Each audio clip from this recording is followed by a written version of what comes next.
Hey Tubal Views, today I've got a returning customer. This is a Cobalt that y'all seen before. You may remember this boat last year, almost a year to the day. I did a 6 compound challenge on this boat. So it's come back and it's got some fading. I'm not saying it's perfect and you can't really see what's going on here because I've covered it with some stuff, but even down here, I mean, it's black.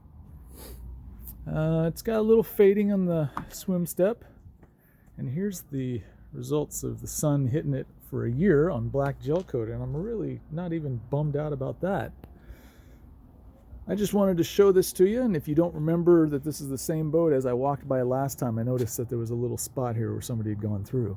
They've gone through it. I've just made it shinier. Talked to a gel coat repair guy who said that he wouldn't touch that with a 10-foot pole, so I guess the next thing for this guy, if he wants that fixed, is to vinyl wrap it. But I'm going to be working on this again today.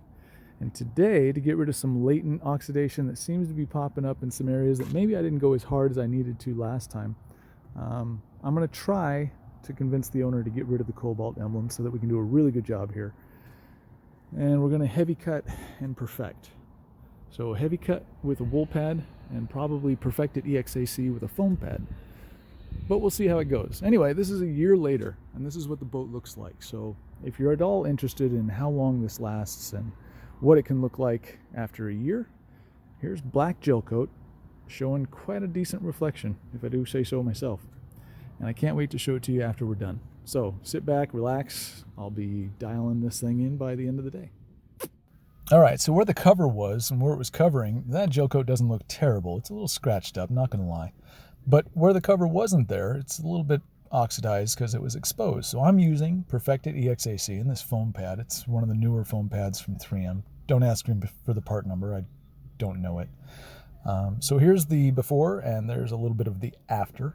And you can see that nice thin swirl line going all the way down. That's an indicator to me that the finish looks fairly good. So I'm going to keep that going.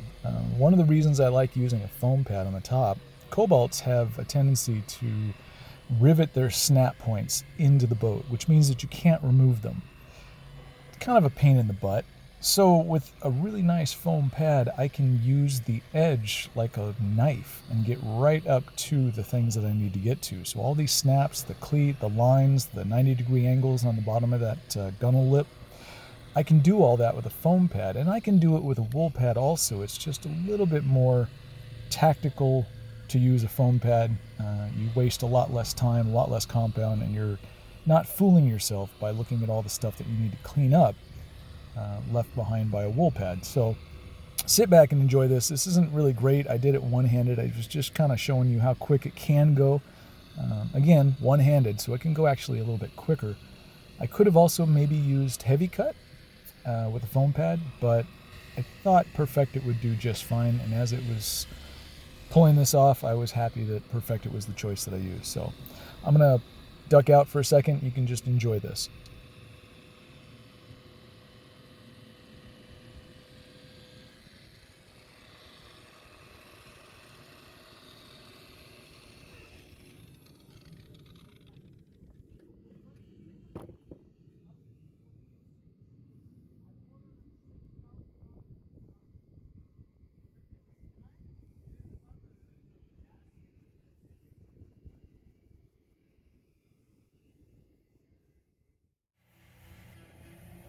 All right, so let me show you what I was talking about with the foam pad getting around these snaps. And you're going to see some scratches. Wherever the snaps are, wherever the canvas snaps are, they're, hitting this gel coat as the people are trying to snap it together.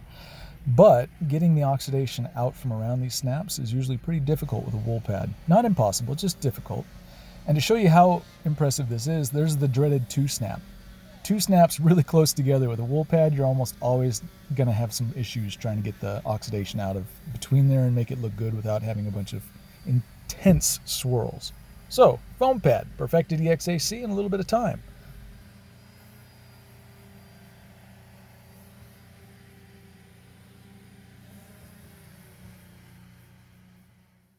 And we're back!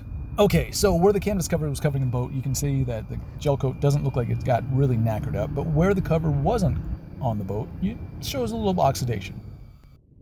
But thank God we had that foam pad and perfected EXAC. So what you're seeing is a really nice finish with the wheel not leaving swirl marks around the snaps, the fuel filler cap, and all the accessories on the outside.